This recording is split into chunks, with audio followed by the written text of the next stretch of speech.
Grounded ba ang over-network cable nyo? Malamang sa malamang kapag ginamitan nyo ng wired microphone, naiinis kayo sa tinatawag na buzzing sound. Yung amin hindi naman. Makikita nyo sa video ang pruweba. Share lang muna namin ang setup today. Nandito kami ngayon sa Lola Cafe S. Maison, Conrad, Manila.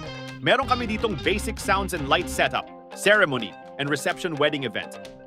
Ayan, makikita nyo na nasa loob ang booth namin. At nasa labas ang wedding ceremony at lahat ay nakaayos na.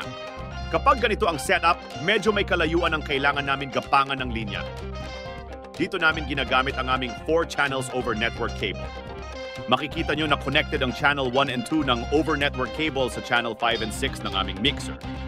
Tinitimpla namin ito sa tamang gain level per channel para makuha namin ang tamang lakas ng microphone. Huwag din kalimutan na timplahin ang bawat EQ ng channel dahil minsan hindi magkaparehas ng labas ng tunog ang bawat microphone. Dito makikita nyo kung saan ang control ng speaker na nasa labas. Alt 3-4 ang volume control ng speaker sa ceremony. Tara at tignan na natin ang connection natin sa labas.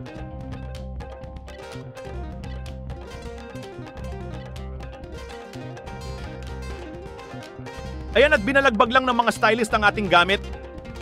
Dito makikita nyo na connected ang dalawang wired microphone sa channel 1 and 2 ng over network cable. Check. A sound check. Diba? A sound testing mic check. Ayan, at nag-sound check si Kuya Bench na hindi nag-ahit ng kanyang bigote. Hahaha. Check. Sound check. Check. Sound check. Nakita nyo na walang buzzing sound or grounded ang ating wired microphone na connected sa over network channel namin. Nasa tamang timpla lang talaga ang kailangan.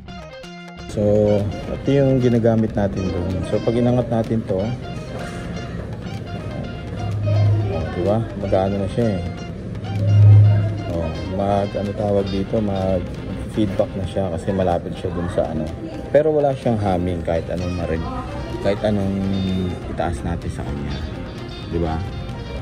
So, yung iba na nagkakaproblema dito sa over network nila na meron daw silang humming pag nilalagyan ng microphone. I'm not sure kung bakit, pero double check nyo unang-una yung pinaka yung LAN cable nyo, baka may problem yung LAN cable or yung connection dito sa loob. Buksan nyo lang yan. Nakikita nyo dyan baka may nagkatikit o may defective talaga yung binili nyo, no?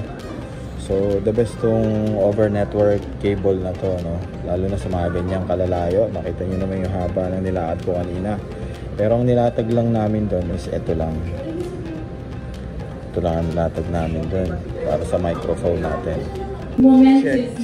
Check ito. So sit back, feel free and let yourself be cozy because we will be witnessing love and forever. Thank you so much.